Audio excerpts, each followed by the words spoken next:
Haleluya, shalom saudara-saudaraku yang dikasihi oleh Tuhan Yesus Kristus.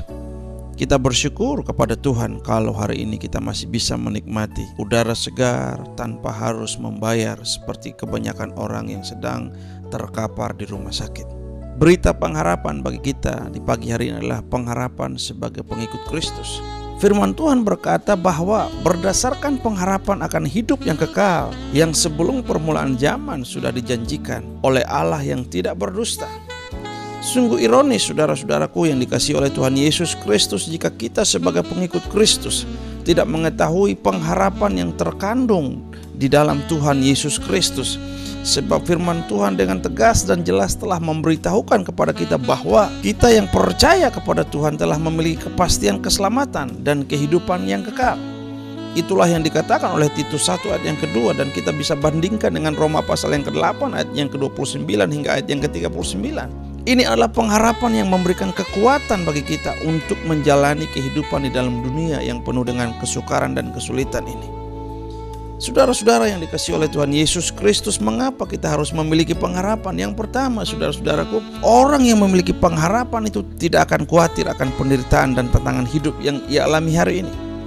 Paulus menyadari bahwa tugas pelayanan yang diemban Titus bukanlah perkara yang mudah.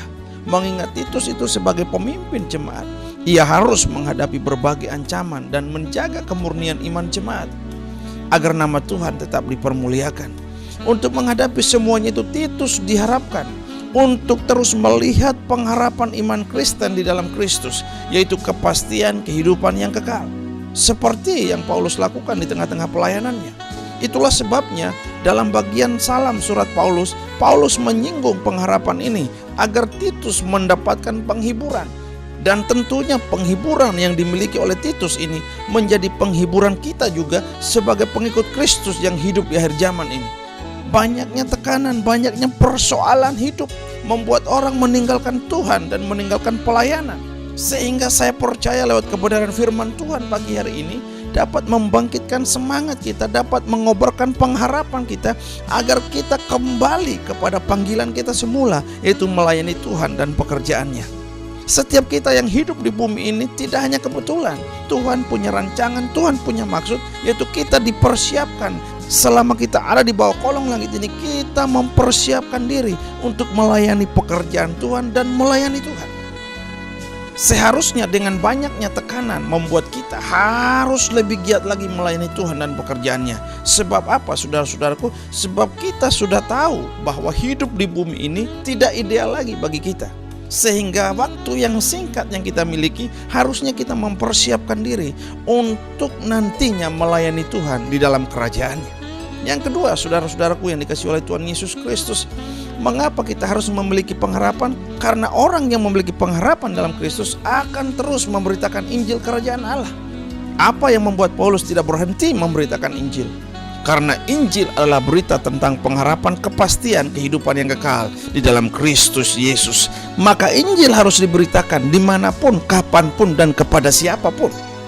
Itulah sebabnya dalam pengantar surat Paulus kepada Titus, Paulus menjelaskan mengapa dirinya tetap terus bersemangat dalam memberitakan Injil, yakni karena Allah menyatakan kehidupan kekal tersebut di dalam Injil. Itulah yang dikatakan di ayat yang ketiga dalam Titus 1. Dengan pemberitahuan ini, Paulus mengharapkan agar Titus tidak berhenti untuk memberitakan Injil sekalipun harus menghadapi berbagai kesulitan hidup.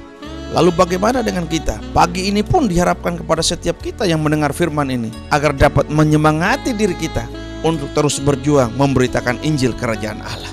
Saya berharap agar kita tidak khawatir ataupun gentar menghadapi kehidupan dan panggilan kita sebagai umat Tuhan. Sebab jaminan kehidupan kekal sudah ada dan menjadi bagian hidup kita kalau kita tetap tekun hidup seperti Paulus dan Titus yang tetap setia untuk memberitakan Injil. Oleh karena itu, saudara-saudara yang dikasihi oleh Tuhan Yesus Kristus, marilah kita bersemangat untuk memberitakan Injil, mulai dari dalam keluarga kita, teman dekat kita, rekan bisnis kita, bahkan kepada siapapun yang kita jumpai, karena Injil adalah kabar keselamatan dari Allah. Tidak ada kabar yang menggembirakan selain kabar keselamatan dari Tuhan yang disampaikan melalui Injilnya. Amin.